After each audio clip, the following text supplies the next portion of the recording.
Após treinar 10 mil pessoas, acredito que é o que realmente desejamos.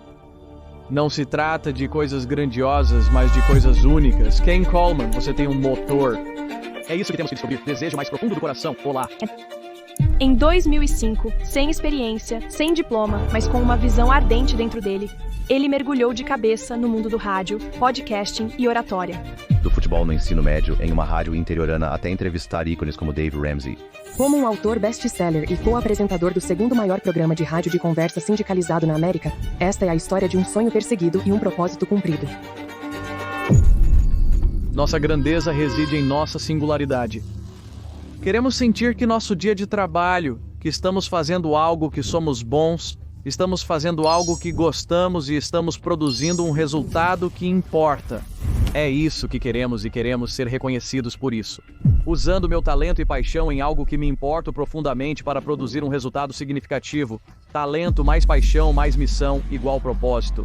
Porque acredito que em 5 minutos expliquei uma das perguntas mais complexas do mundo para responder. Por que estou aqui?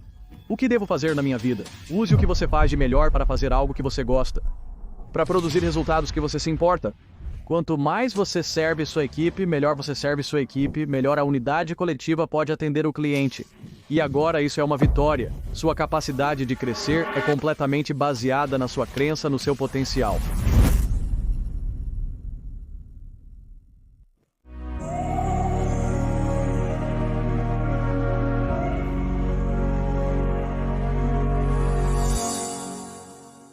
Ken, obrigado por entrar. Eu realmente aprecio seu tempo. Estou animado para fazer isso. Vai ser muito divertido. Ao longo de sua carreira, você passou por várias fases, mas agora basicamente ajuda as pessoas a viverem suas melhores vidas.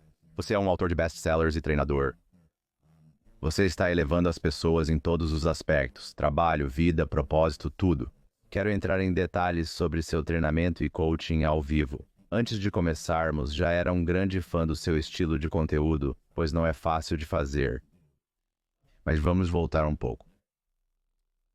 Se você olhar para trás, infância, início de carreira, qual foi esse ponto de inflexão que meio que te empurrou para esse caminho? Sim, meu pai amava a história. Então a história sempre me cercou. Ele admirava grandes homens, grandes mulheres e falava sobre eles. Era um amante da história. E então ele sempre fez questão de falar com meu irmão e eu sobre encontrar nosso chamado. Era algo constantemente mencionado. E você pega essas duas influências e a maneira como eu escrevi sobre isso anos depois, agradeci a ele no meu primeiro livro, Uma Pergunta, como agradeço ao meu pai por incutir em mim um amor pelas pessoas que fizeram história e um desejo de fazer história eu mesmo. Foi exatamente assim que eu descrevi. E quando você mencionou inflexão, achei que foi uma ótima forma de expressar isso. Foram essas duas influências. Porque quando você está muito ciente das pessoas na história, e nós poderíamos apenas classificar para este público grandes homens e mulheres que fizeram grandes coisas e lendo biografias, isso é história e grandes momentos na história onde coisas transformadoras aconteceram para tornar o mundo um lugar melhor. Certamente no contexto americano, temos muito menos dessa história, mas ao longo da história, história mundial, história americana, você pode ver isso. E então quando você aprecia isso, eu acho que isso tem um efeito orgânico em você para ir bem. Onde eu me encaixo nesse todo negócio? E como eu posso tornar o mundo um lugar melhor? Eu não preciso ser um transformador do mundo, mas posso ser uma influência positiva? E eu acho que isso é apenas um subproduto natural de prestar atenção à história. E todos são programados de maneira diferente. Metade do público é voltada para matemática e ciência, enquanto a outra metade prefere história e o aspecto verbal, as palavras. Depende do que é a sua praia, mas eu também amo história. E eu meio que caí direto nisso. O amor do meu pai, eu adotei isso, se você quiser. E então, novamente, e em cima disso, ele sempre nos desafiava a ser o nosso melhor para fazer a diferença no mundo, para encontrar o seu chamado. E quando você é jovem e ouve isso, sente isso, então você ou rejeita isso e diz que é bobagem ou que é muita pressão, e eu simplesmente aceitei e fui programado dessa maneira, quero dizer. Estou apenas te dizendo, cara, eu gostava. Eu tinha 10 anos a primeira vez que vi Ronald Reagan falar, e de forma alguma estou sendo político aqui, mas fiquei encantado com ele aceitando a nomeação na convenção republicana e dando esse discurso muito positivo. E como um garoto de 10 anos eu pensava, esse cara é legal. Então, provavelmente sou um pouco diferente e tenho mais de uma alma velha. Meu apelido na faculdade era 40. Eles me chamavam de 40 porque eu lia jornais. Então talvez eu esteja exagerando, mas é só o meu jeito de ser. Sou muito afetado pelo meu ambiente. E então eu acho que foi isso que me colocou no caminho para... Eu quero ter certeza de que eu aproveito ao máximo a vida que vem de um dos meus filmes favoritos de todos os tempos. Robin Williams interpretou o Professor Keating, sabe? E eu, quando ele faz aqueles jovens se inclinarem para aquele troféu. E ele diz... Ele falou sobre sugar o espelho da vida, e isso realmente me afetou. É assim que sou programado. Sabe, você tocou em algo porque eu não sabia que você iria para lá, mas isso ressoa muito comigo. Quando você olha para as pessoas que construíram coisas incríveis ao longo da história, eu nunca olhei para isso sob essa perspectiva, mas adoto uma mentalidade muito semelhante de que se alguém conseguiu fazer, eu também posso fazer. Preciso reverter a engenharia de como conseguiram isso, mas há oportunidade ali. Quando você olha para as pessoas que você treina, ajuda e conversa hoje, você sente que há uma lacuna maior em onde eles estão agora e o que eles pensam que podem alcançar do que talvez até houvesse historicamente no passado, 50 anos. Qual é o entusiasmo para realizar grandes coisas? Acho que é menos sobre realizar grandes coisas, embora seja exatamente assim que cada um deles diria. Então você está absolutamente certo. Mas o que eu acredito, após treinar 10 mil pessoas, é que o que realmente desejamos não são coisas grandiosas, mas coisas únicas. Em outras palavras, todos nós queremos deixar nosso legado. Scott, sua marca difere bastante da minha. E se formos verdadeiramente autênticos na consciência de quem somos e qual é a nossa marca, então ela será, de fato, por definição, única. Você e eu podemos estar exatamente no mesmo campo, mas por causa de nossa singularidade, nossa contribuição será única.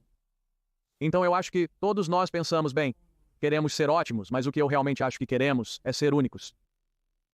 Acredito que precisamos encontrar e preencher nosso nicho. E isso é de fato ótimo. Em outras palavras, nossa grandeza reside em nosso único. Então, o grande impacto para uma jovem que cresce talvez em uma pequena cidade, cujo sonho sempre foi ser professora de jardim de infância, e ela realiza isso sendo a melhor professora que essa comunidade já viu, impactando a vida dessas crianças, e eles voltam para ela anos depois. Sabe, isso é grandeza. Mas não é grandeza na definição de como a sociedade tende a usar o rótulo de grande, que é poder. Porque essa notoriedade ou fama. Então, eu acho que o que queremos mais é que todos nós não queremos poder. Todos nós não queremos, sabe, notoriedade. Muitas pessoas querem, mas não todas. Eles se preparam para ter alguma riqueza, certo? Mas no fim, tudo se resume à liberdade e autonomia. Então, eu acho que é isso que eu vi. E então, para o coração da sua pergunta, onde está a lacuna? E a lacuna é confiante. A lacuna é confiante de onde eu estou agora, onde eu quero estar. Você constrói essa ponte através da confiança. A confiança gera coragem, mas é só depois que estamos confiantes em quem somos.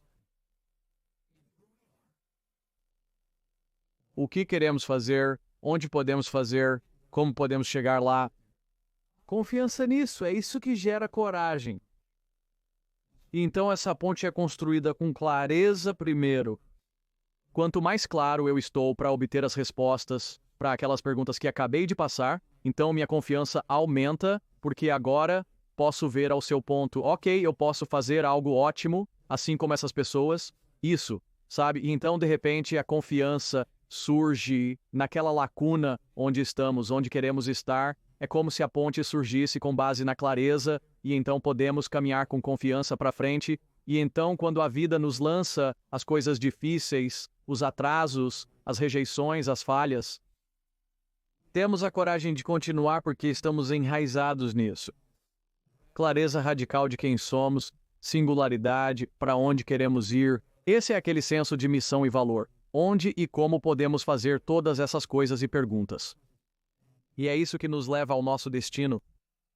Estar. Fale comigo apenas para que as pessoas entendam, porque elas estão ouvindo o que você está dizendo. Elas buscam compreender como alcançar isso em suas vidas. E eu acho que uma das melhores maneiras de fazer isso é passar por exemplo, como você chegou a essa confiança e clareza, porque esta não é a primeira versão da sua carreira. Isso levou anos para descobrir. Isso é... Correto. Bem, então para mim, me desculpe, eu estava em uma fase da vida, no início dos 30 anos, onde fiz uma mudança desta direção, deste caminho que eu tinha seguido desde os 16 anos. E isso eu realmente senti que minha vocação era servir ao público como um funcionário eleito. Então, governador, senador, o que for, estamos falando de 16 anos aqui, ou você está pensando que tem uma chance na Casa Branca. E então, no início dos meus 30 anos, um desgosto pelo sistema político como um todo me levou a uma verdadeira crise de crença. Em outras palavras, eu acredito que é isso que eu realmente deveria fazer e cheguei à conclusão, não agora e talvez nunca. E agora? E então é uma sensação muito desconcertante estar em um caminho por muito tempo e de repente chegar a uma clara realização. Esse não é o caminho. Então qual é? E então eu era amigo de alguns coaches executivos realmente incríveis que eu tinha conhecido. E eles me deram seus materiais. Eles eram como, esses caras eram parceiros. E eles eram como, ei, você pode descobrir isso por conta própria. Eles sabiam que eu não podia pagar pelos seus serviços, então me deram seu material de mapeamento de vida. E eu fiz um mapeamento de vida. Em outras palavras, eu voltei e estava em um lugar de confusão. Onde eu deveria estar se não aqui? Qual caminho? E eu voltei no processo de, eu olhei para o que eu sou realmente bom, comecei a olhar, ok, o que eu sei? Minha vida inteira eu fui elogiado por isso, isso e isso. Você começa a reunir os fatos, e então eu sou realmente talentoso nessas coisas. Este é o meu balde. Não é um grande balde, mas eu tenho um balde claro. Isso não é falsa humildade, a propósito. Não sou o mais talentoso. Mas eu tenho algumas ferramentas realmente boas e percebi que... Então eu penso que está bom, e então começo a voltar e olhar o que mexeu com meu coração, o que me deixou bravo, o que me deixou triste, o que me deixou feliz, sabe? Estou procurando pistas ao longo da minha vida, porque isso te dá uma noção do que você realmente se importa, e então começo a reunir essas informações e... Isso me levou a um lugar onde percebi que sou bom em me comunicar. Eu realmente gosto da natureza performática e da pressão envolvida nisso. Eu me importo muito com as pessoas. Então isso é tudo que eu sabia enquanto fazia esse mapeamento de vida. Esses temas claros estavam vindo para mim. E então, conforme eu comecei a lutar com isso mais e estou tornando uma história muito longa o mais curta possível, foi assim que consegui determinar que a transmissão era um caminho semelhante ao de ser um político. Uma aplicação diferente do que eu sou bom.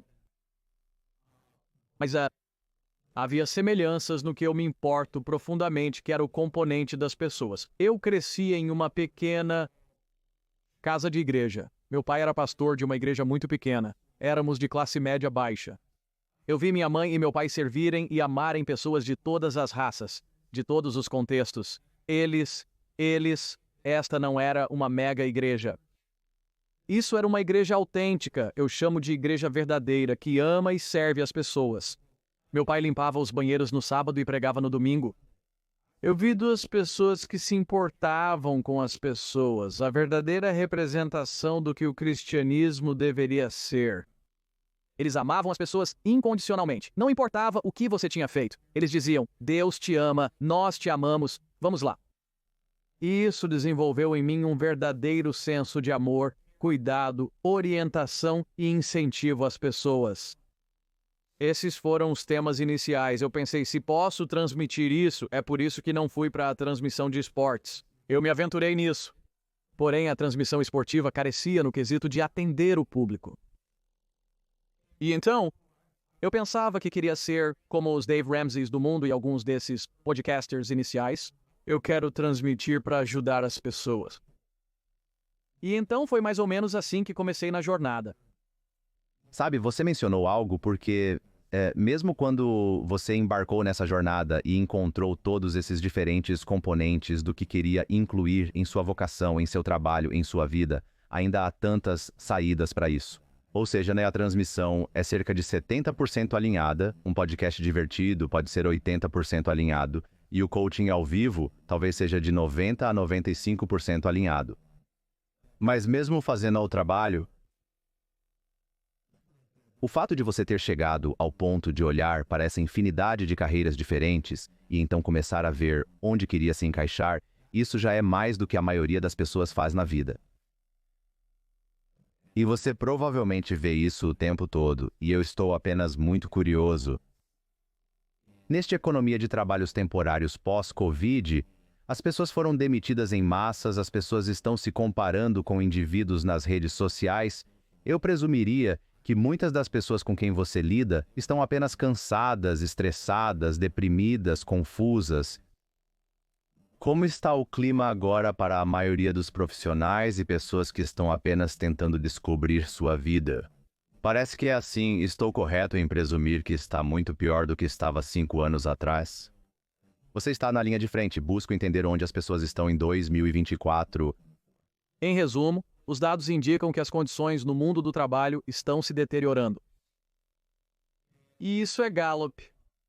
Gallup é o padrão ouro. Leio tudo que eles publicam anualmente. Eles publicam um estado do local de trabalho na América e eu leio como se fosse a Bíblia, porque é a Bíblia no que se refere ao que os trabalhadores americanos estão dizendo. Então não há dúvida de que o ambiente de trabalho, é isso que eu quero dizer quando digo mundo do trabalho, piorou. Existem várias razões para isso, e eu poderia seguir qualquer tributário que você quiser, mas para responder a sua pergunta especificamente, sim, está pior. E então o que as pessoas querem é autonomia. Autonomia, termo sofisticado, significa simplesmente liberdade. E você sabe, Jefferson escreveu na Declaração de Independência, Vida, Liberdade e a Busca da Felicidade. Ele roubou a ideia da busca pela felicidade. Essa não era a sua formulação. Ele pegou isso de John Locke, um grande pensador britânico do Iluminismo. Locke pegou isso de Sócrates e Platão e todos os estoicos. Quer dizer, essa ideia da busca pela felicidade ligada à vida, liberdade e busca pela felicidade é tudo uma frase só. Então ele diz vida, liberdade e a busca pela felicidade. Liberdade está muito ligada à busca pela felicidade, e o que ele estava dizendo vem novamente de todos esses grandes pensadores do iluminismo, e eu li tudo isso, então não quero me aprofundar demais nisso, mas é onde vemos e entendemos a autonomia. Eu quero viver minha vida. Um dos 5 maiores arrependimentos dos moribundos, como escrito em um best-seller de sucesso por uma enfermeira de hospício australiana, era: eu não vivi a vida que era realmente verdadeira para o que eu queria viver. Então, quando eu digo autonomia, quero voltar, eu te dei contexto, e vamos voltar direto a isso, ok? Queremos sentir que nosso dia de trabalho, que estamos fazendo algo que somos bons, estamos fazendo algo que gostamos e estamos produzindo um resultado que importa. É isso que queremos. E queremos ser reconhecidos por isso, né? Então, na medida em que isso não é uma oportunidade presente para os trabalhadores, é por isso que os dados anuais da Gallup mostram que 68% da força de trabalho americana não está engajada, o que não significa que odeiam seu trabalho. As pessoas não estão engajadas. Por isso, o desistir em silêncio decolou. Elas se identificaram com a descrição do sentimento em uma única frase. Vou fazer um trabalho adequado para não ser demitido, mas não vou chegar animado, pronto para ir. Como você veria um jogador de futebol profissional, um atleta profissional que chega às 5 da manhã para treinar e estudar filmes o dia todo? Por que um jogador da Liga Nacional de Futebol faz isso? Eles amam o jogo. Eles adoram o jogo e desejam ser bons nele para permanecerem no topo. Há trabalhadores americanos assim, mas não a maioria. 68% afirmam que a maioria está apenas sobrevivendo. O motivo disso é o contexto que acabei de te dar alguns minutos atrás. Inerentemente, desejamos deixar uma marca e queremos ser reconhecidos por essa marca e nos importamos com essa marca. E assim piorou. Piorou cada vez mais porque temos uma crise de liderança na força de trabalho americana, porque o modus operandi no trabalho americano é você fazer um bom trabalho e continuar fazendo um bom trabalho. Em algum momento, preciso promovê-lo. Após algumas promoções, posso colocá-lo em uma posição de liderança que talvez você não queira. Talvez você não esteja pronto para isso. E nós nem mesmo vamos treinar você sobre como fazer isso. Isso continua se perpetuando, mas nos perguntamos por que as pessoas não querem trabalhar. Então, eu te dei muita coisa aí. Estou tentando responder de forma holística. Aprecio isso. Estou absorvendo tudo e pensando em diferentes maneiras de lidar com a situação. Quero absorver isso de uma maneira que, espero, ajudará o maior número possível de pessoas que estão ouvindo e se identificando com isso. Tipo, o que eu faço? Mas você fala muito sobre encontrar um propósito. Então, novamente, como um locutor de rádio e podcaster, você sabe que perguntas de duas partes definitivamente não deveriam ser uma coisa, mas eu tenho uma pergunta de duas partes porque eu acho que é importante dar algum contexto, então... Você costuma falar bastante sobre encontrar um propósito de vida. Você acha que, e isso é mais por curiosidade do que qualquer outra coisa, você acha que o problema com as pessoas ou não conseguir encontrar um propósito é que elas são alimentadas com a mentira de que tenho que alcançar a grandeza e não a singularidade? Essa é a primeira parte da pergunta. Talvez haja uma solução para isso, mas é um pensamento muito mais amplo. E a segunda parte da pergunta é, como alguém começa, na prática, a encontrar um propósito? Imagino que seja algo com que você lida diariamente. Sim, tudo bem. Então, primeira parte. Não há dúvida de que quando tudo o que estamos pensando é grandeza nos termos de como a cultura nos dá, e uma rápida revisão é que isso é poder, prestígio, ou quantas pessoas conhecem meu nome, quantos seguidores eu tenho, e então riqueza, muito mais dinheiro do que todos os outros, isso se torna uma montanha muito intimidadora para escalar. Então, se tudo em que você está focado é que eu tenho que ser ótimo, eu tenho que alcançar grandeza na lente dessas três categorias. Isso pode ser avassalador, é como tentar escalar o Monte Everest sem equipamento e sem treinamento, é impossível. Então sim, para a sua primeira pergunta, o foco inadequado na grandeza conforme definido por esses três adjetivos ou essas categorias é intimidadoramente assustador para tantas pessoas que elas simplesmente dizem: eu não consigo fazer isso, olhe ao meu redor, eu não posso ser poderoso, eu não posso ser rico, sabe? Também não gosto da minha situação atual. Então, agora é desespero, certo? Não consigo ter 1 milhão de seguidores no YouTube. Então, o desespero se instala. Então, agora tenho que me contentar com a média ou menos. Cara, isso é debilitante? Isso é um grande problema. Agora, então... a resposta. Então, se eu começar a focar na singularidade e eu perceber, eu vim a este mundo pré-programado com talentos e coisas que eu faço bem, e se eu conseguir mais educação e mais experiência, eu posso transformar esse talento em uma habilidade aprimorada. Então, de serra manual para serra elétrica, certo? E se eu descobrir como usar esse talento ou habilidade de uma maneira que eu goste de aparecer? Então, se eu sou criativo e tenho uma ótima criatividade e aprendo a ser um pensador criativo e crítico, e penso quais são todas as maneiras que eu posso usar isso, e eu penso, ok, eu poderia fazer isso agora, isso não me interessa, eu posso fazer design, nossa, então eu adoro fazer esse tipo de coisa com esse talento. E então nós pensamos, o que eu quero criar com essa combinação de talento e paixão? Esse é o resultado missionário. Vejo-me em uma missão. Eu quero criar sites para produtos em que acredito. Ótimo! Em quais produtos de saúde e fitness você acredita? Tenho muito interesse nessa área. Bem, agora de repente eu uso esse talento e faço algo que gosto, que é o design gráfico, mas estou fazendo design gráfico que promove um produto ou serviço com o qual tenho uma conexão, estou com um propósito.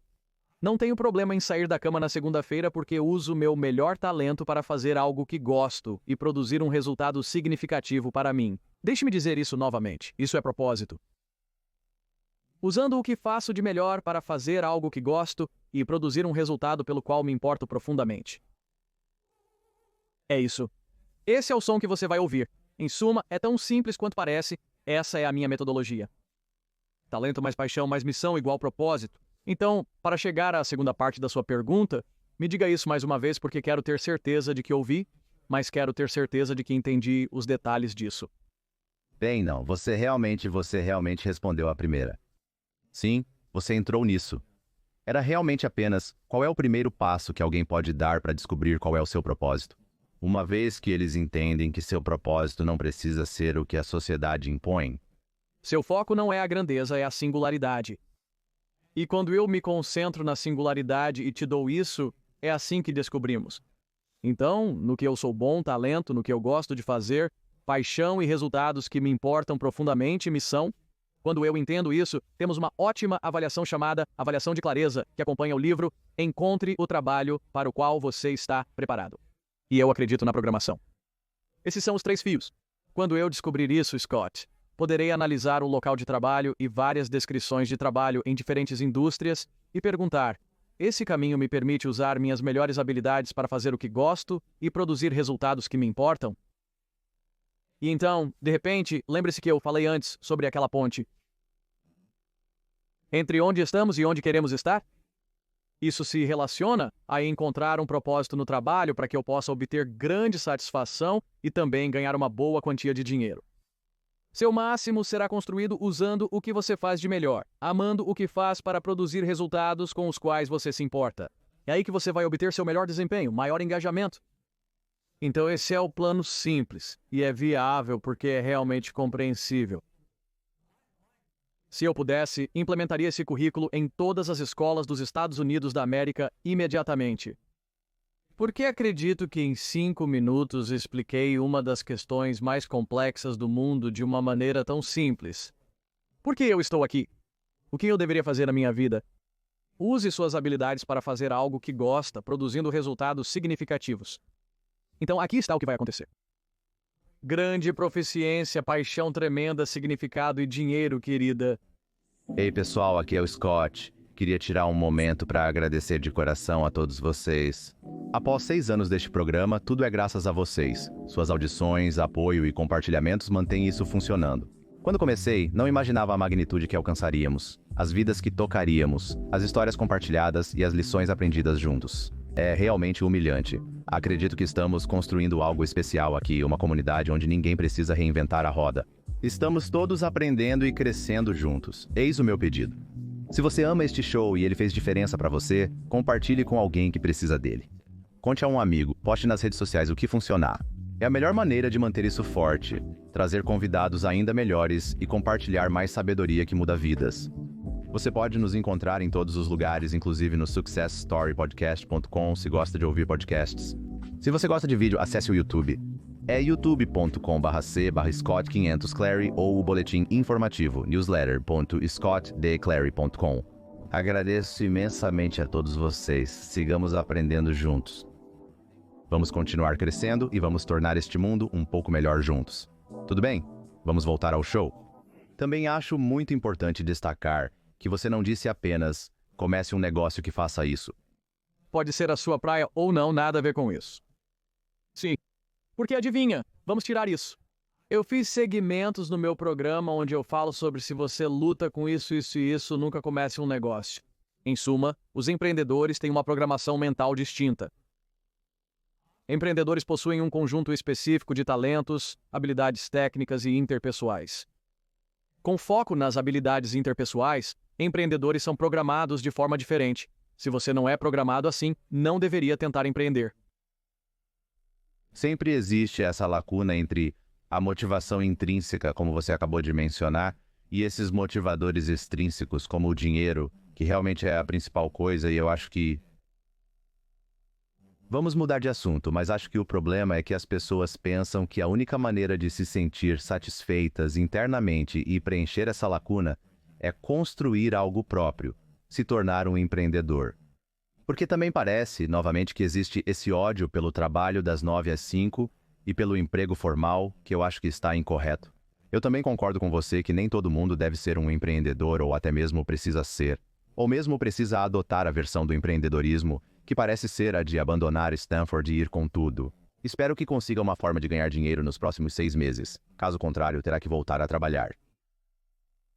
A vida não é tão simples assim. Essa é a conclusão, e acho que isso é muito comum. Ok, para onde iremos a seguir? Você fala muito sobre... Existem todos esses diferentes princípios de liderança sobre os quais você fala. Você fala frequentemente sobre liderança servidora, um princípio muito nobre. E isso é importante. Mas vamos falar sobre, talvez, uma visão contrária a isso. Como ser um bom líder em tempos difíceis, quando as coisas não estão funcionando. Quando a versão idealista de liderança não se encaixa exatamente quando a situação está complicada, que é realmente quando um líder precisa aparecer. Faço essa pergunta porque acho que você pode ser um bom líder em sua empresa, comunidade ou força de trabalho. Mas eu percebo que quando a liderança falha, e vemos isso em todos os níveis, dos líderes do governo aos de empresas, é quando as coisas estão difíceis, não quando estão fáceis. Então, como você aborda a ideia de liderança servidora ou liderança idealista em uma situação difícil, quando talvez você tenha que tomar decisões difíceis e... Adoro como você coloca isso. Ninguém nunca perguntou dessa maneira. E eu vou acolher sua pergunta contrária e dizer: você pode ser um líder servidor nos piores momentos. E eu acho que é assim que você provavelmente vê a liderança servidora como idealista. Mas vou dizer que não é. É o estilo de liderança mais prático. Veja uma metáfora. Acredito que outra metáfora, além de servo, poderia ser treinador. Se você liderar como um treinador, eu acho que ainda é a essência da liderança servidora. Vou te dar 2 de uma vez, porque adoro como você desafiou isso. É uma boa conversa. Também vou lançar a metáfora de comandante em vez de treinador. Vou seguir o caminho do treinador e do comandante, vou te dar os dois ao mesmo tempo. Acredito provar para você que isso é liderança servidora. Então vamos pegar o treinador no momento mais difícil. Uma equipe está em uma sequência de derrotas, ou uma equipe tem um grande jogo chegando, todas as maravilhas estão contando com essa base de fãs. Ele pode perder o emprego. Você entende as pressões, nós compreendemos isso. E esse treinador ainda tem que servir sua equipe. Então, vamos colocar desta maneira. Esse treinador tem que ficar lá em um momento muito desafiador, onde uma vitória, um W, é uma necessidade, tem que ganhar em tempos difíceis. Adversário difícil, 3 ou 4 lesões, são nossos melhores jogadores, você entende? É só adversidade em todos os lugares. É isso que você está recebendo? Você pode ser um líder servidor na adversidade? A resposta é sim, você deveria ser. Não acho que seja este encontro. Posso te dar uma toalha quente? Não se trata de um comissário de bordo servil. Estamos falando de um verdadeiro servo que atende às necessidades do mestre. Então, se eu vou servir a minha equipe, se eu sou o líder, eu vou servir a minha equipe. E aquele treinador, naquela situação, tem que se perguntar, e aos seus treinadores, o que a nossa equipe precisa agora? Estamos rodeados de adversidades? No cenário em questão, uma das necessidades da equipe é que provavelmente há alguns membros que precisam ganhar confiança. Eu tenho que descobrir como servir confiança para eles. Eu tenho que injetá-los com alguma confiança, alguma crença. É isso que este jogador, ou talvez nossa unidade defensiva, eles precisam de alguma crença. Eu tenho que servir a eles alguma crença. Eu tenho que dar a eles alguma crença. Tudo bem? Exemplo do comandante. Considero O Resgate do Soldado Ryan um dos meus filmes favoritos sobre liderança. Você sabe, Tom Hanks interpreta o líder humilde de outrora, você sabe. Mas há várias vezes ao longo daquele filme, só que por questão de tempo, não descreverei uma cena que provavelmente todos podemos lembrar, mas há diversos momentos nesse filme em que ele é, de fato, um servo.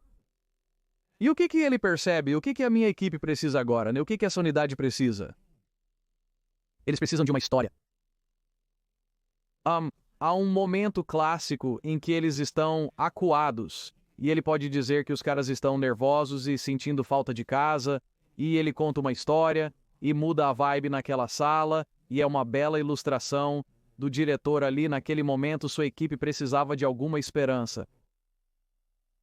Então eu vou desafiar essa visão e dizer que o líder servidor não é sobre estilo.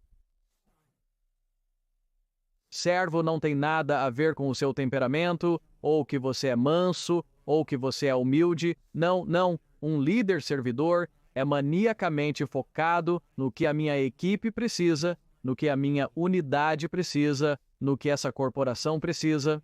O que essa empresa precisa, essa divisão? O que eles precisam agora mesmo?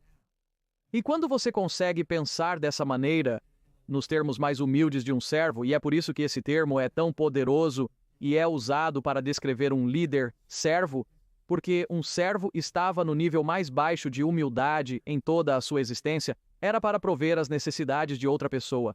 Quando você inverte isso do humilde servo para o líder, assume essa mentalidade de que meu trabalho é garantir que minha equipe tenha o que precisa para vencer. Tenho 20 pessoas na minha equipe. O que o Scott precisa para fazer seu trabalho muito bem? Talvez o Scott esteja passando por algumas coisas difíceis em sua vida pessoal e ele não é um robô. Ele é um humano que está arrastando algumas porcarias de sua vida pessoal para o escritório porque ele é humano. E então, o que o Scott precisa agora? Scott não precisa de mais recursos no trabalho. Sabe o que o Scott precisa? Scott precisa de um fim de semana prolongado. Eu acho que é isso que é a liderança servidora. É esse foco maníaco no que a equipe precisa e como posso servi-los. Então, eu realmente acho que é o ideal. Na verdade, eu acho que a liderança servidora, nos momentos mais difíceis, é o melhor caminho a seguir, porque não é você na postura de eu tenho que descobrir todas as respostas. Em momentos de adversidade, quero saber o que a equipe diz precisar, pois isso vai orientar as ações necessárias para a organização. Sabe o que eu acho? Eu adoro isso. É muito, muito bem descrito. Concordo totalmente com você sobre esse cenário. Eu acho que a preocupação que eu tenho com líderes e situações de crises é que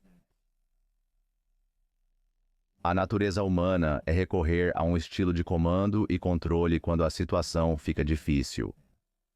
Então, porque você você fala com empreendedores, fundadores, CEOs, executivos, gerentes, diretores o tempo todo. Então, para as pessoas que estão ouvindo isso, elas podem nem estar cientes de como vão reagir ou do estilo de liderança que vão adotar, exceto quando algo ruim realmente acontece. E nesse momento, às vezes pode ser tarde demais para mudar o estilo, treinar ou se preparar. Então você lidou com um monte de líderes passando pela coronavírus. Alguém que está ouvindo agora, que é um líder, que gerencia pessoas, que tem relatórios diretos, que tem funcionários, qual é o treinamento ou o trabalho que eles têm que fazer para que, quando a situação se complicar, eles possam fazer exatamente o que você disse? Algumas coisas. Primeiro, entre em um ritmo regular de conversas com sua equipe. E isso é impulsionado por duas perguntas que podem ter derivados, mas duas perguntas principais que você precisa fazer à sua equipe toda semana, individualmente e, se quiser, coletivamente. As perguntas são, número 1, como você está? Scott, como você está? Você está esgotado e cansado? Eu sei que sua mãe passou por algo. Eu conheço o suficiente sobre você para poder perguntar sobre isso, e eles começam a ver, eu genuinamente como líder, me importo com você como pessoa. Como você está? Quanto mais você faz essa pergunta, e quanto mais eles se abrem para você, e veem que você se importa, adivinha o que acontece? O nível de confiança em você aumenta muito, porque agora eles pensam que ele está do meu lado. Ele não me vê apenas como unidade de produção, mas se importa comigo como pessoa. Isso permite que respondam à segunda pergunta com mais honestidade. Essa é a grande descoberta no ambiente corporativo, para qualquer líder, posição ou indústria. A A segunda pergunta é: como posso te ajudar a vencer? No seu trabalho agora, a maioria das pessoas não responderá honestamente a essa pergunta nas primeiras vezes. Insista e podem surgir respostas superficiais. Quanto mais você perguntar e agir sobre a primeira pergunta, então Scott diz que a filha está com medo devido a alguns exames médicos. Tire 2 ou 3 dias de folga, nós cobriremos para você e daremos um jeito. Me diga o que precisamos fazer nos próximos 2 ou 3 dias para não deixarmos cair as bolas que você está carregando. Mas quero te dar 2 ou 3 dias para passar um tempo com sua esposa e filha. Ainda assim, deixe-me te dizer uma coisa. Isso é enorme. E então, entender o que está acontecendo, com o que você está lidando e agir sobre isso, então constrói confiança. E então eles começam a expor a realidade. Você me colocou neste papel há 6 meses, e acho que não tivemos treinamento adequado, mas não estou reclamando. Acho que notei que há 2 ou 3 coisas que eu preciso deste conjunto de habilidades. Você pode me dar, ou pode me dar, algum treinamento. Acredito que isso preencherá essa lacuna que estou sentindo. Cara, isso é vital para um líder poder saber essa informação e agir de acordo. Tudo bem. Então essas são as 2 principais perguntas que eu estaria fazendo para que você comece a treinar a si mesmo até o ponto da sua pergunta, para que quando fica apertado ou adverso e é uma tempestade, todos se sentem seguros com você, o líder, e então eles vão se manifestar e dizer: ei, eu sei que seu plano é trancar essa escotilha e essa escotilha, mas eu realmente acho que deveríamos colocar alguns sacos de areia ali e eles não acham que você vai mordê-los porque sabem que você se importa o suficiente para perguntar sobre eles.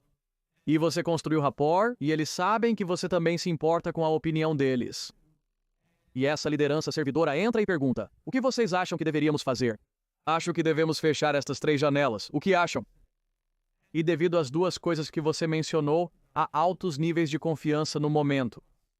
E quanto maior a confiança em tempos de calmaria, maior será a confiança nos momentos de altos e baixos, nos momentos adversos. E cara,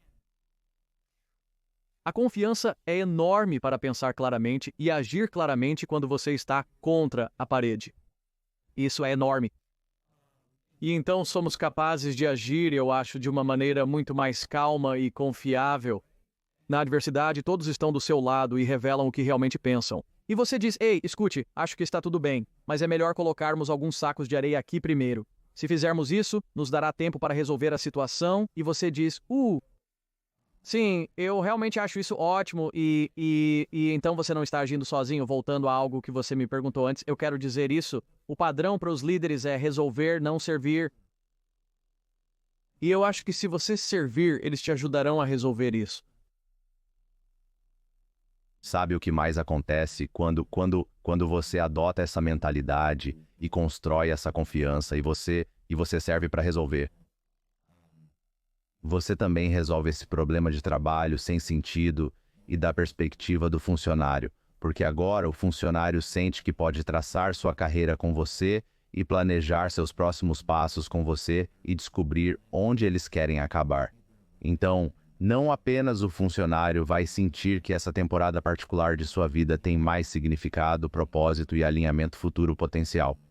Além disso, como líder, você não vai lidar com desistentes silenciosos ou pessoas que estão fazendo entrevistas nos intervalos do almoço, pois agora você tem esse vínculo. Então, o objetivo é resolver essa crise de ambos os lados. Você precisa encontrar seu propósito, mas os líderes também devem entender que durante a jornada de carreira do indivíduo, ele fará parte da organização.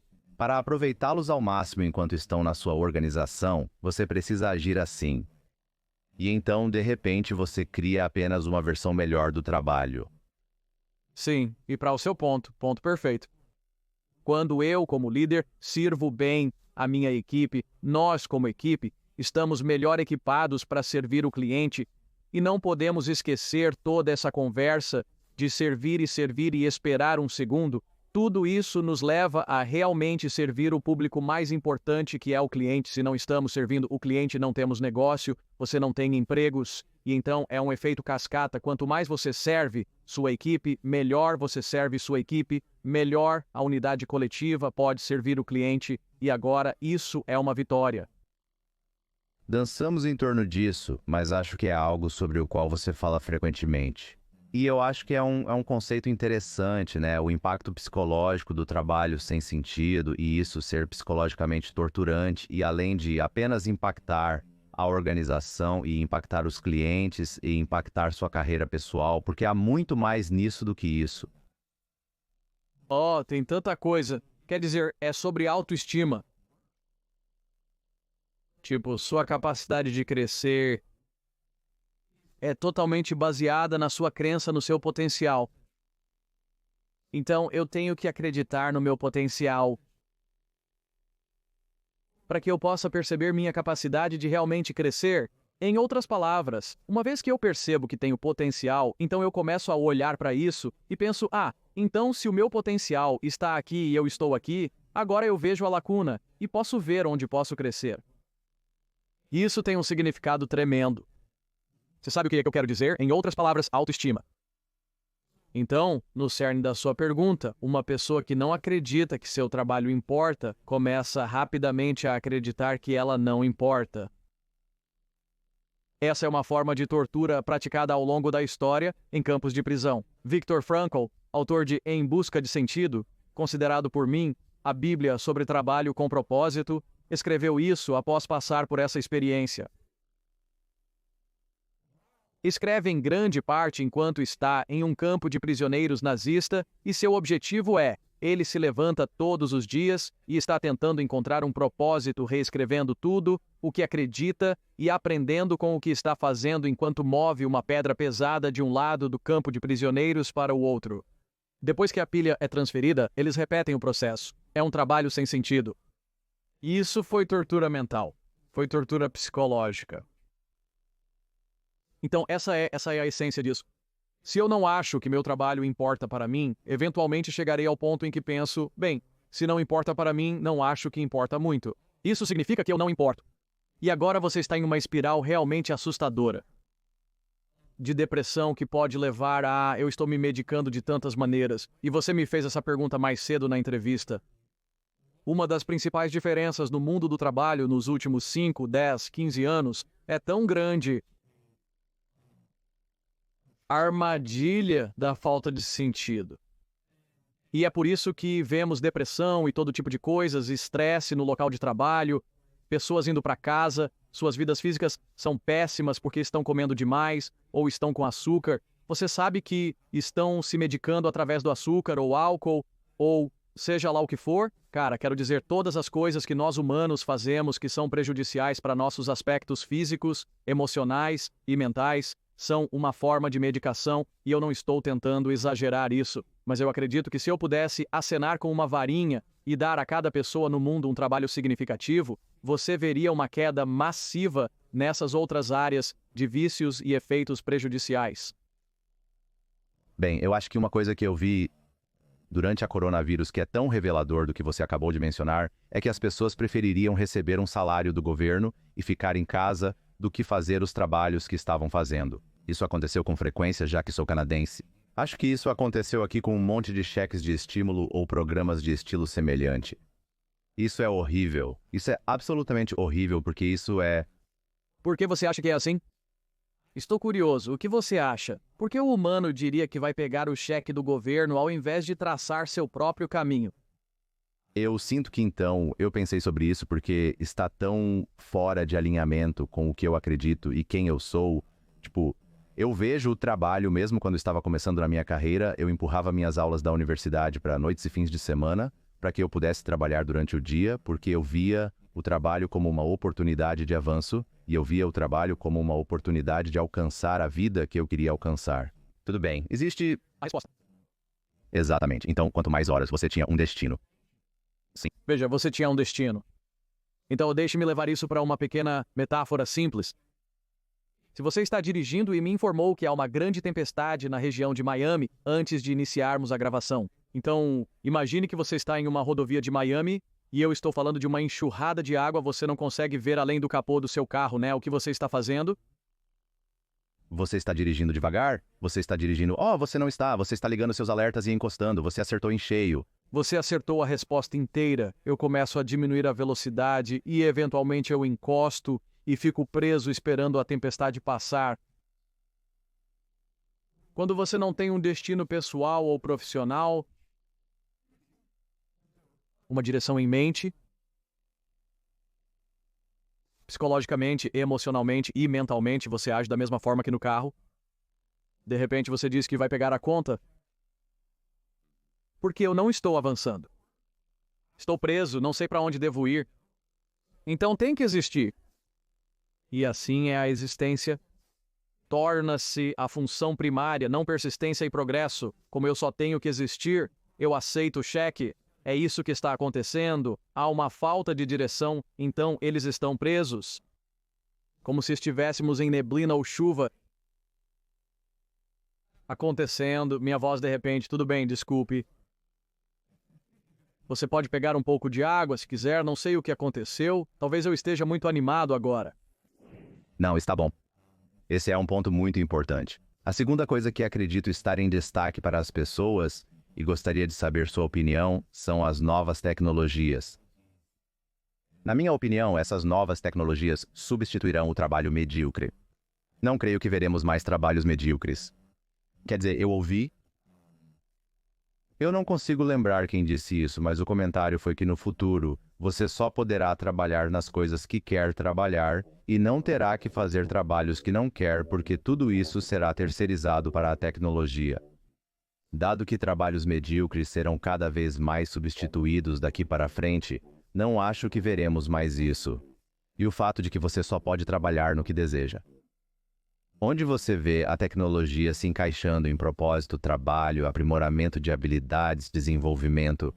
As pessoas têm medo e ao mesmo tempo estão abraçando isso. Qual é a opinião geral das pessoas com quem você conversa? Eu acho que a inteligência artificial não vai te substituir, mas uma pessoa que é melhor em usar a inteligência artificial vai te substituir. Eu acho que essa é a maior preocupação. Eu acredito que um setor de emprego será impactado, sim. Eu acho que muitas das suas tarefas administrativas, obviamente, já vimos a automação dar um grande passo à frente ali. A inteligência artificial vai continuar a fazer isso? Mas, em geral, acho que o que vai acontecer é que todos se tornarão trabalhadores autônomos ou freelancers. Provavelmente o termo mais adequado, como você bem colocou. Eu acho que todo mundo vai ser um freelancer. E eu acho que os dias do currículo estão a caminho do fim. E agora vai ser meio que um perfil. Que perfil digital você pode mostrar seu trabalho? É sobre a sua marca, é sobre como você faz o trabalho. Em outras palavras, um exemplo disso é que já estamos vendo advogados em escritórios de advocacia que estão usando a inteligência artificial tão efetivamente que a inteligência artificial está substituindo muitas horas do que eles teriam gasto fazendo o trabalho de escritório e a papelada e tudo mais. E você sabe o que eles estão fazendo? Eles estão evoluindo e utilizando a inteligência artificial, afirmando que ela pode substituí-los na burocracia, detalhes e outras tarefas. Focarei no relacionamento com o cliente. Então, eu realmente acredito que se você abraçar a inteligência artificial, eu acho que isso vai realmente valorizar o toque pessoal. E acho que, à medida que a inteligência artificial se torna cada vez mais parte do nosso dia a dia, vamos apreciar o que ela faz por nós em termos de eficiência e conveniência. Mas como humanos, vamos desejar o toque humano. E não me refiro, neste caso, ao toque físico, mas talvez isso também. Mas você vai querer conversar com um humano? Essas são, então, duas grandes conclusões. Você usa a inteligência artificial e a tecnologia para se especializar. Sabe, um exemplo que eu vi e que li em um artigo no LinkedIn sobre este mesmo assunto é que você vai ter uma pessoa que está procurando cogumelos raros. Eles criam um site em 10 minutos e começam a vender cogumelos globalmente, faturando $250 mil. Essa é uma especialização. Você é realmente bom em procurar cogumelos e revendê-los para fanáticos por saúde que amam cogumelos. Eu apenas acho que a diversificação e especialização é o que vai ser a nova forma de trabalho. Então, a última coisa que eu pensei que você teria um comentário, porque você falou sobre isso novamente em seu livro. Você fala muito sobre sonhos versus miragens. Então, aspirações de carreira genuínas versus metas irreais. Isso pode ser desanimador para algumas pessoas que compraram a ideia de que vão encontrar seu propósito ao sair por aí. Eu vou alinhar minhas habilidades, o que me apaixona e o que o mercado precisa, mas talvez eu esteja mirando muito alto. Ou talvez eu esteja olhando para algo que, você sabe, eu não quero que desvie a coisa que eu tenho aqui, o trabalho das 9 às 5 que está pagando as contas. Não amo isso, mas não odeio o suficiente para desistir. Tenho família e filhos. E se eu, você sabe, mirar na lua e errar completamente e aquela frase de acabar nas estrelas não se aplicar, certo? Então, o que você é, qual é o modelo? Qual é o modelo mental para garantir que suas aspirações são sólidas? Bem, eu tenho talento para realizar isso agora, não a versão do Super Bowl, certo? Mas eu tenho o talento para realmente jogar futebol. E eu gosto de tudo que envolve isso, né? O treino, a alimentação correta, ficar machucado e atingido, cortado, sabe? Ficar concussão de vez em quando. Eu me importo profundamente com a vitória, sou motivado, naturalmente impulsionado pela conquista e vitória, e tenho um espírito competitivo que precisa ser satisfeito. Eu tenho que liberar isso. É assim que descobrimos isso. Agora sabemos que estamos programados para isso, o que volta à minha metodologia. Será que estou programado para isso? A criança que tentará a sorte no American Idol pode amar a ideia de ser famosa e de cantar no chuveiro. Mas se eles são ruins, e Simon Cowell diz a eles que são ruins, eles não vão ser uma estrela pop, então é por isso que eu digo que temos que recuar para a clareza quando temos esses grandes sonhos e sentimentos. É uma miragem ou é um sonho que vamos voltar todo o caminho até. Eu tenho o talento bruto, eu tenho uma paixão legítima e desenfreada, estou disposto a sofrer. A palavra raiz para paixão é petit em latim e significa sofrer. Você está disposto a sofrer, esperar, e então você se importa com o resultado disso, de entreter as pessoas ou falar sobre esportes, seja lá o que for. Quando eu comecei a perseguir a transmissão esportiva antes de entrar no caminho que estou agora. E esta é a resposta para a pergunta em uma história muito real. Eu apareci em um jogo de futebol do ensino médio 2 horas antes do jogo, eu estava fazendo a narração na internet, 2 pessoas estavam ouvindo, o cara ao meu lado que estava fazendo o colorido, e minha esposa, porque ela é uma boa mulher e queria me afirmar quando eu chegasse em casa, eu apareci 2 horas antes do jogo, Scott. Durante entrevistas com treinadores, eles não me reconheceram. Ele chegou ao campo e eu disse que estava com a Complete Game Broadcasting. Eles nem sabiam que estávamos fazendo isso. E lá estou eu fazendo perguntas para eles como se fosse o Jim Nantz antes do Super Bowl. Por quê? Porque havia um propósito no degrau mais baixo da escada, e era isso que era. Havia um propósito porque eu sabia que se fosse fazer algo grande, eu teria que aprender a fazer em pequena escala. E então eu apareci cedo. Eu tratei isso como se fosse um Super Bowl. Eu me ouvi. Eu estava tipo, isso foi horrível. Não faça isso de novo. Quero dizer, eu estava fazendo as pequenas coisas para determinar se eu estava disposto a ficar tempo suficiente para realmente fazer as grandes coisas. Isso é importante.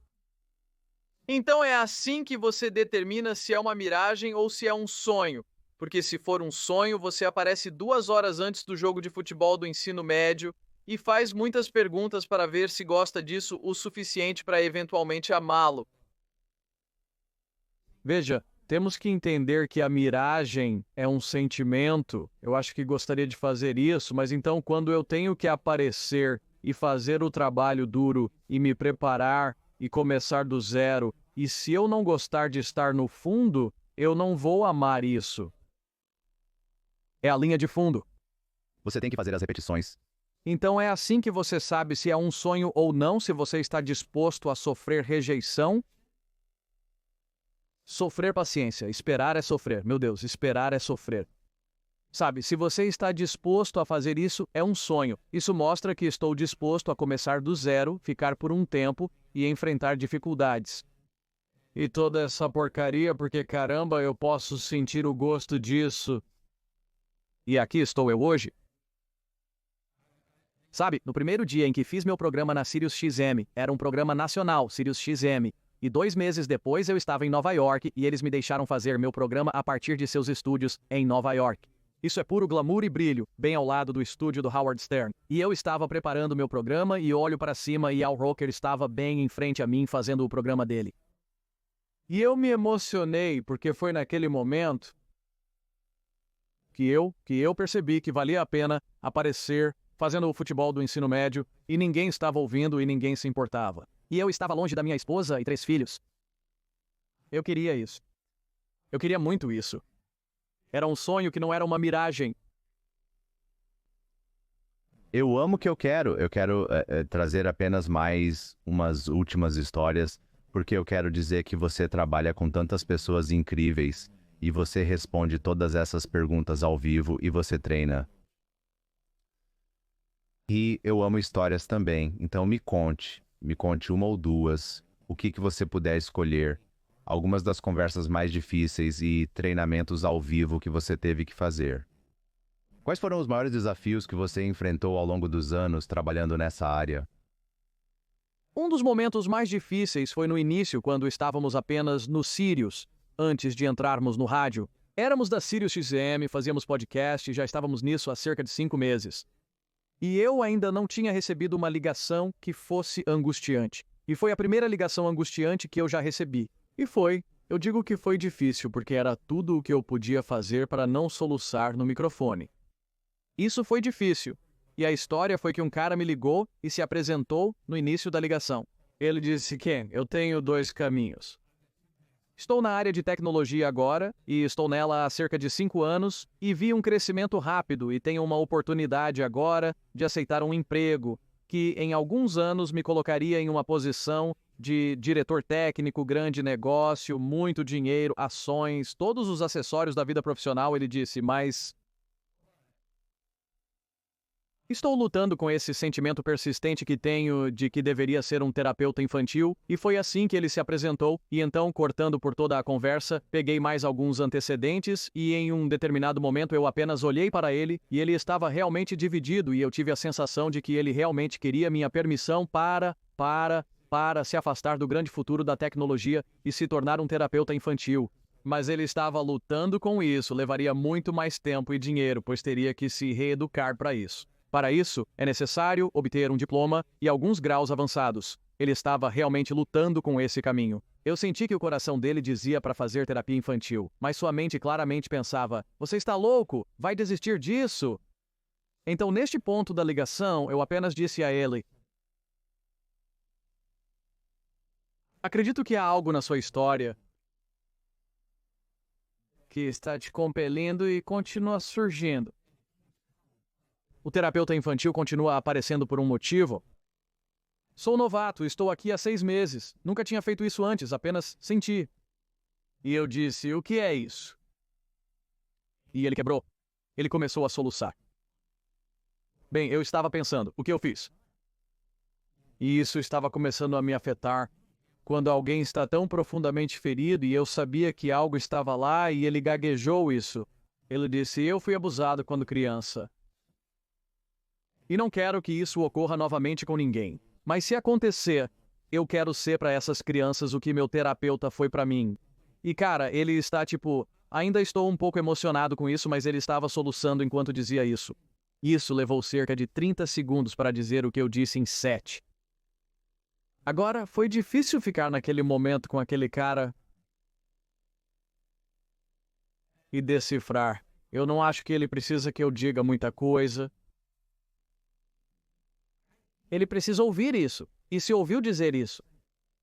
Deixei o momento ficar por 1 minuto. Foi muito sombrio, pois você sabe disso.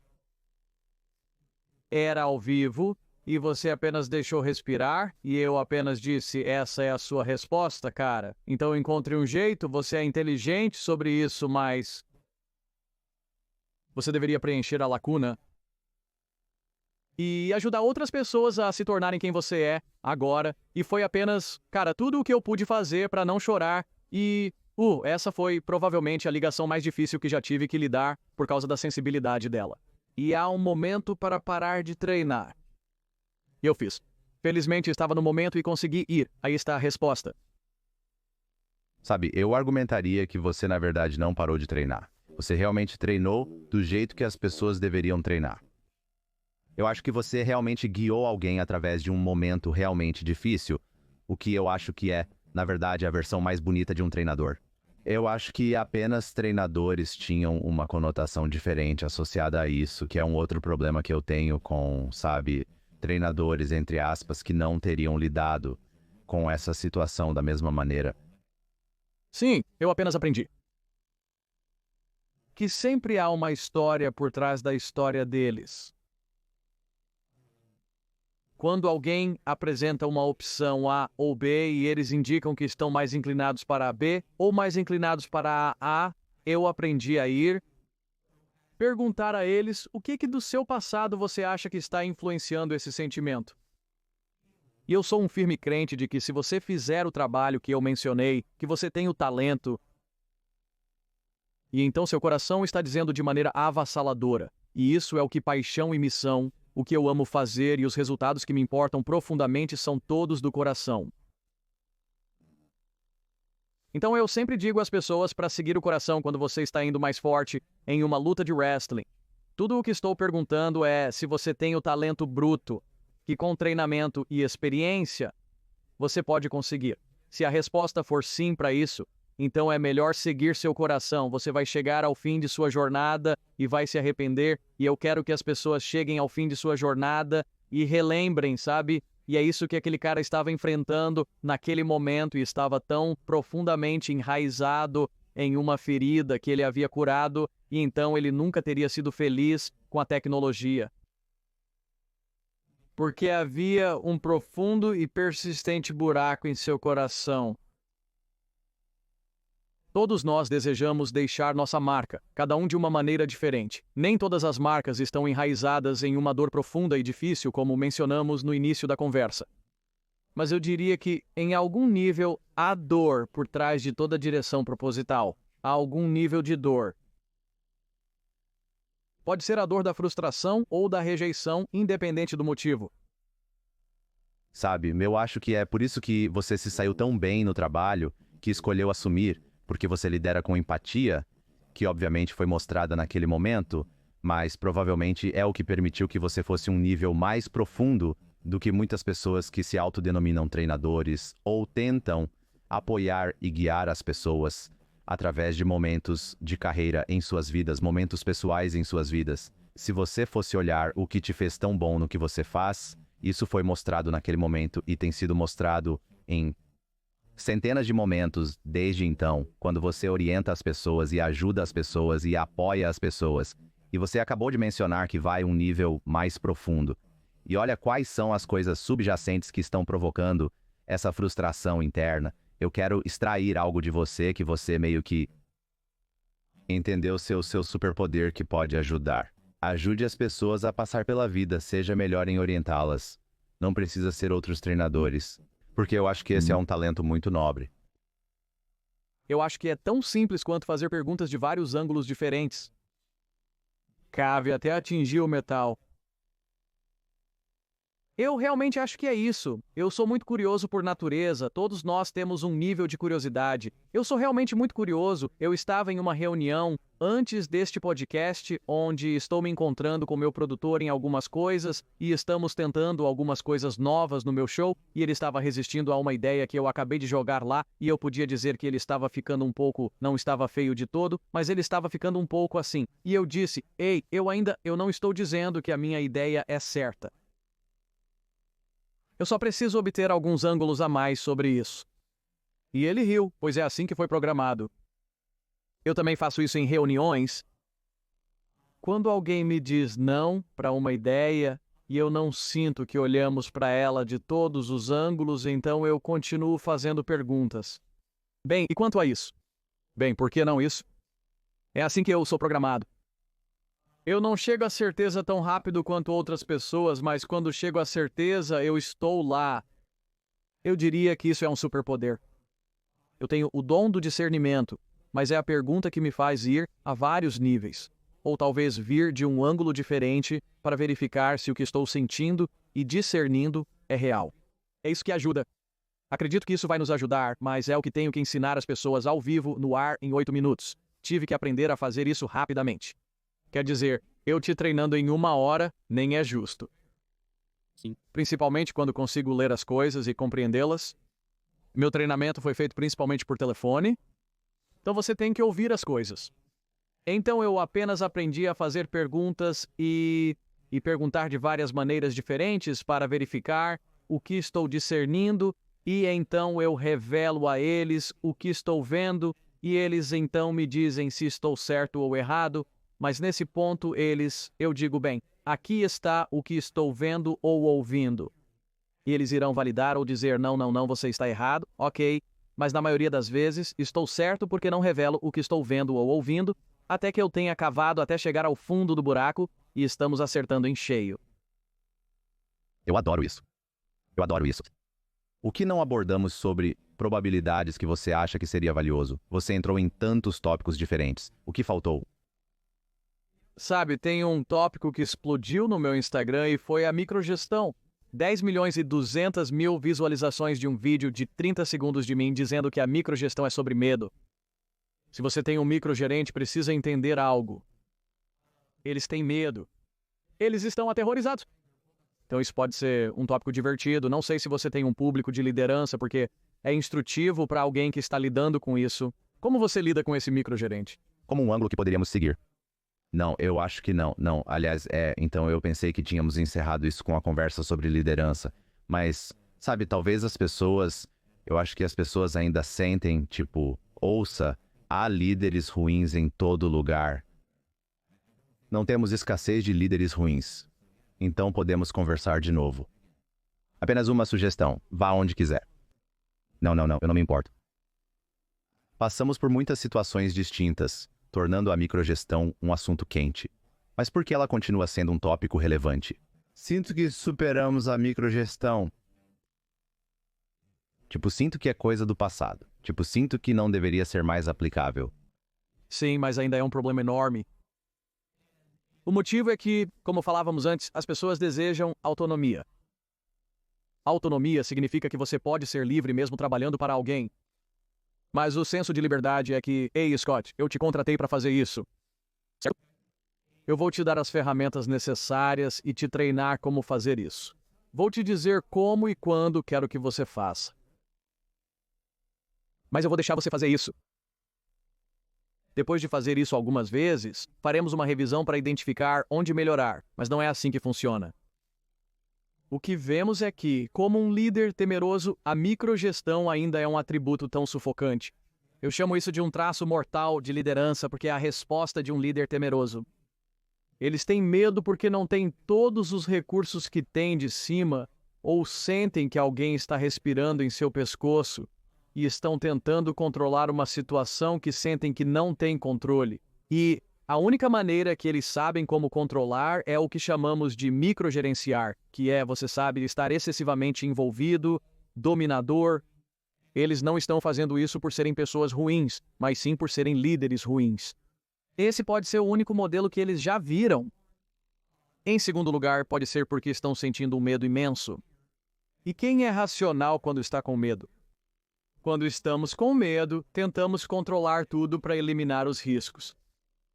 E então, o motivo pelo qual isso sempre existirá é por causa da natureza humana das pessoas quando estão com medo. E há muito a se temer no mercado de trabalho atual. E então, às vezes, você precisa liderar. Para o líder que sente que é controlador demais, eu diria, trabalhe em si mesmo. Procure um terapeuta. Chegue ao cerne do que você tem medo. Agora, para aqueles, e então, a propósito, uma vez que você entenda isso, líderes, e você perceba que, meu Deus, isso é um ponto cego. Eu tenho medo disso. Se tenho medo disso, o que devo fazer para removê-lo? Isso te faz um líder melhor e isso também te fará um líder menos controlador. Agora, para a pessoa que está sob um microgerente, isso é complicado. E essa pode ser uma grande parte do seu público. O que eu faço? Tudo bem, número 1, você precisa buscar entender do que eles têm medo. Nas conversas individuais com eles, pergunte quais são algumas das maiores preocupações deles com a nossa equipe. Faça o seu melhor para tentar descobrir. Existem formas sutis de fazer isso sem deixá-los na defensiva. Para gerenciar de cima, que é a tarefa mais desafiadora? Sair de uma empresa com um microgerente é muito difícil, mas às vezes é essencial.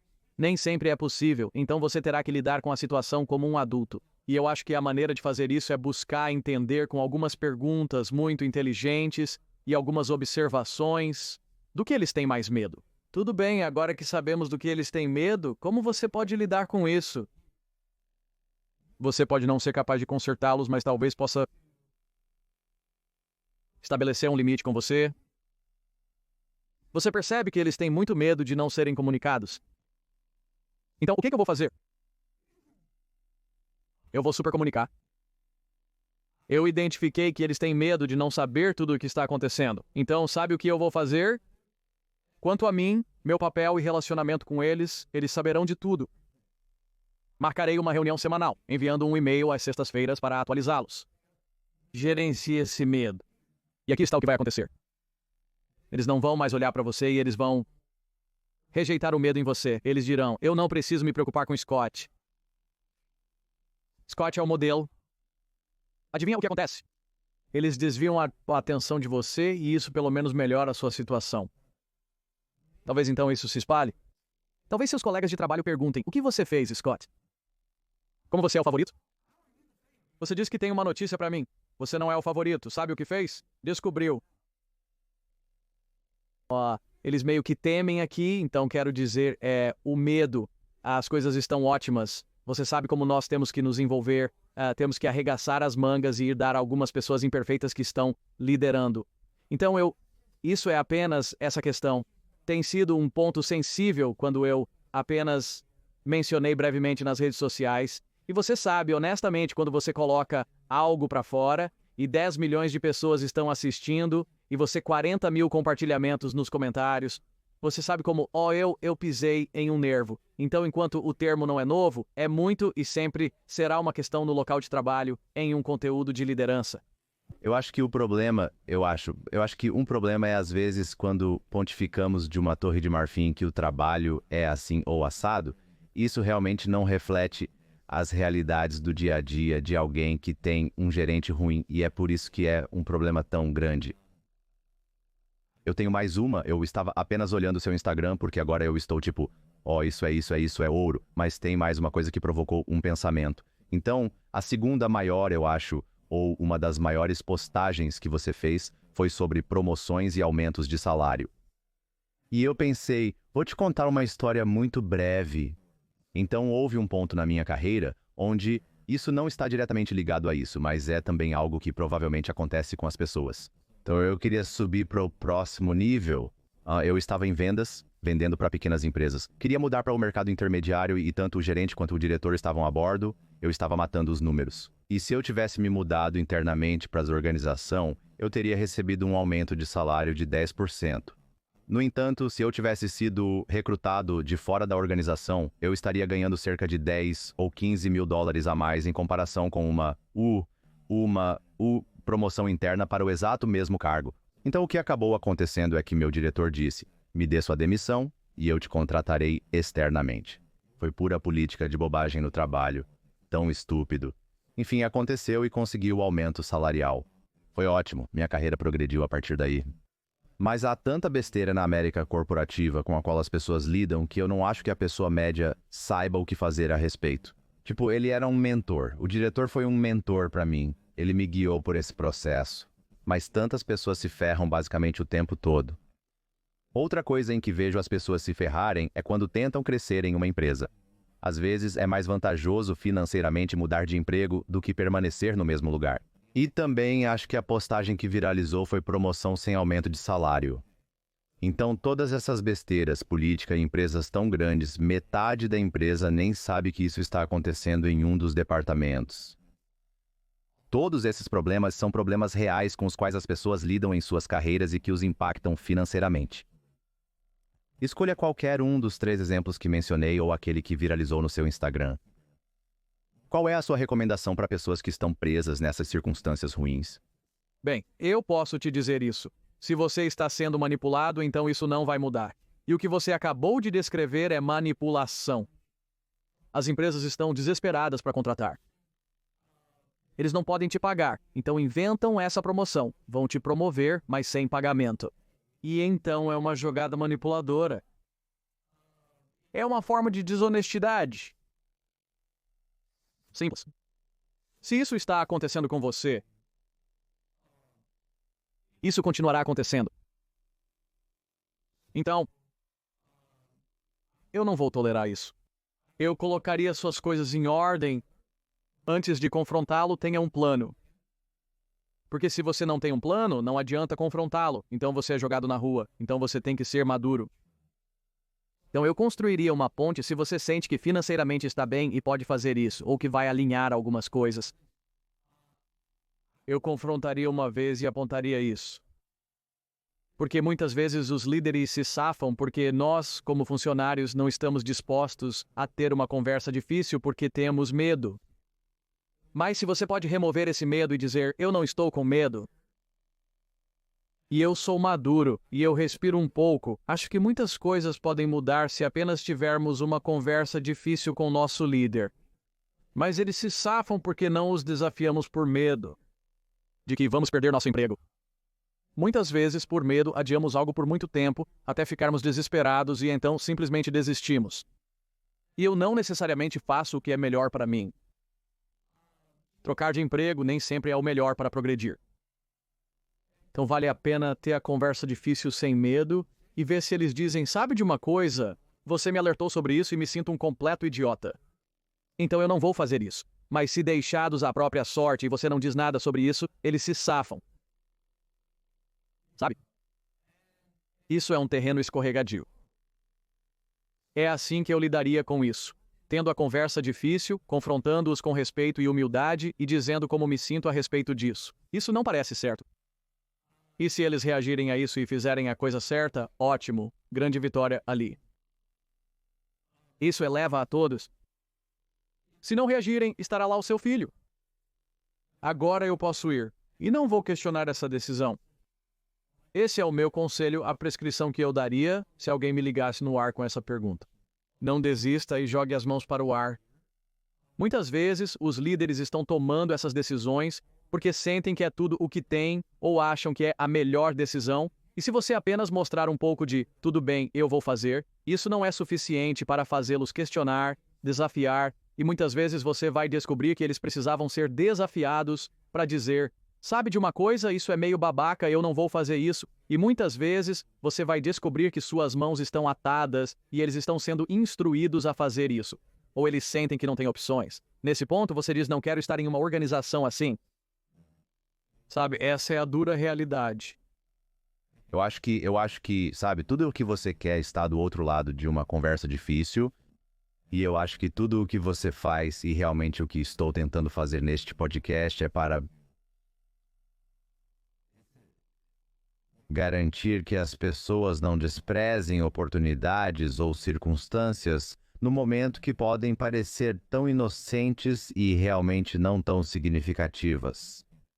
Mas se você desprezar essas oportunidades ou circunstâncias repetidamente, então você acorda e tem 65, 70 anos e passou toda aquela sua carreira sem dar o próximo passo ou aceitando mais trabalho com menos pagamento ou qualquer número de coisas que basicamente levam a uma vida medíocre e abaixo do padrão.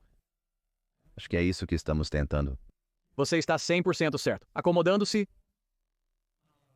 emocionalmente, mentalmente, profissionalmente, você vai se acomodar.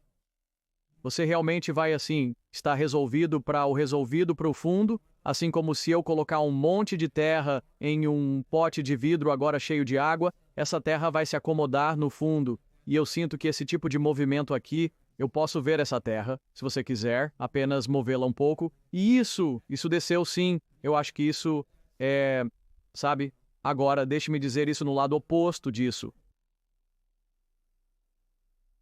Trabalhando através de situações difíceis e trabalhando com um líder difícil e sendo a pessoa maior e percebendo que isso não é suficiente para me expulsar, isso provavelmente pode parecer bom emocionalmente, mas não é necessariamente bom deste lado. Há alguma maturidade também para dizer, tudo bem, eu só vou ter que lidar com isso porque lidamos com membros da família difíceis no dia de ação de graças. Então, ser maduro e persistir através de líderes difíceis ou situações difíceis não significa que você está se acomodando. Então você precisa ter a maturidade para saber a diferença entre o que é se acomodar versus o que é amadurecer e ser resiliente e superar. há uma diferença aí, e eu só queria apontar isso. O que estamos descrevendo não é se acomodar. Tudo bem, posso encontrar meu caminho e às vezes eu preciso seguir em frente e às vezes eu preciso ficar e estar bem com isso. Sim, mas a maturidade é, você sabe, entender quais são as duas opções sempre e você tem que, a propósito, se você aplicar um pouco do seu discernimento e olhando para as situações através de várias perspectivas. Essa é uma habilidade aplicável que pode ajudar a melhorar sua vida em todos os aspectos. Exatamente. Isso nos permite sair do presente, Scott, e olhar para o futuro e dizer, tudo bem, eu sempre tenho que ter essa justaposição entre o que é a coisa certa a fazer agora que me prepara para o próximo. Não apenas ser como, agora. Eu me sinto assim, bem, supere isso, manteiga. Você sabe que a dificuldade e a adversidade é o fogo que forja o aço e entende o ferreiro. Eles pegam um pedaço inanimado de ferro, colocam no fogo e depois o tiram, batem muito nele e repetem, fogo batendo. No outro extremo disso é uma ferramenta realmente incrível e útil. Então eu só quero sempre apontar que a saída, pegar a rampa de saída, às vezes é a pior coisa que você pode fazer. Entenda que somos todos forjados pelo fogo e pela pancada. Tenha a maturidade para perceber que esta é uma temporada de forjamento e pancada. E do outro lado disso, eu realmente vou voltar. Eu amo isso. Ken, como as pessoas podem entrar em contato com você? Agora você terá muitas pessoas ligando para tentar consertar suas vidas e negócios. Para onde elas irão? Sim, kencoleman.com é um lugar fácil para ir e ver onde o show está. O show do Ken Coleman está disponível em plataformas de podcast e no YouTube. E há números de telefone e maneiras de você enviar sua pergunta por e-mail e tudo mais. kencoleman.com é o lugar mais fácil para se conectar e interagir nas redes sociais. Incrível. E sinceramente, cara, parabéns pelo trabalho que você faz, porque, novamente, o coaching ao vivo não é fácil. Então, qualquer um que esteja ouvindo isso, tente desafiar o Ken, tente dar a ele a sua melhor ou pior pergunta, porque, novamente, você provavelmente segue muitas pessoas, tem todas essas pessoas que você admira e aprende com elas. Mas poder fazer isso ao vivo e em tempo real é um outro nível, então eu acho que isso é super admirável, sim, não, sério. Ok, um último pensamento ou um último conselho, algo que você quer deixar para o público que você diria para o seu eu mais jovem. Eu não acho que diria algo para o meu eu mais jovem, porque eu não quero dar ao meu eu mais jovem um código de trapaça. Eu não quero dar ao meu eu mais jovem o benefício de um atalho. Eu respondi essa pergunta muitas vezes, nunca respondi dessa maneira. E eu estou apenas em uma fase agora onde acredito que essa é a minha resposta. Eu não estou tentando ser o contrário à pergunta, porque eu acho que essa é a resposta. Eu acho que a luta é o que nos dá força. E eu acabei de fazer 50 anos. E se Deus quiser, eu não estou nem perto de terminar, Sentado aqui hoje, conversando com você, acredite, nos meus 50 e 60 anos, os próximos 20 serão de maior impacto. Não posso dizer o que isso é. Há muito aprendi a parar de tentar prever ou planejar. Estou no caminho certo?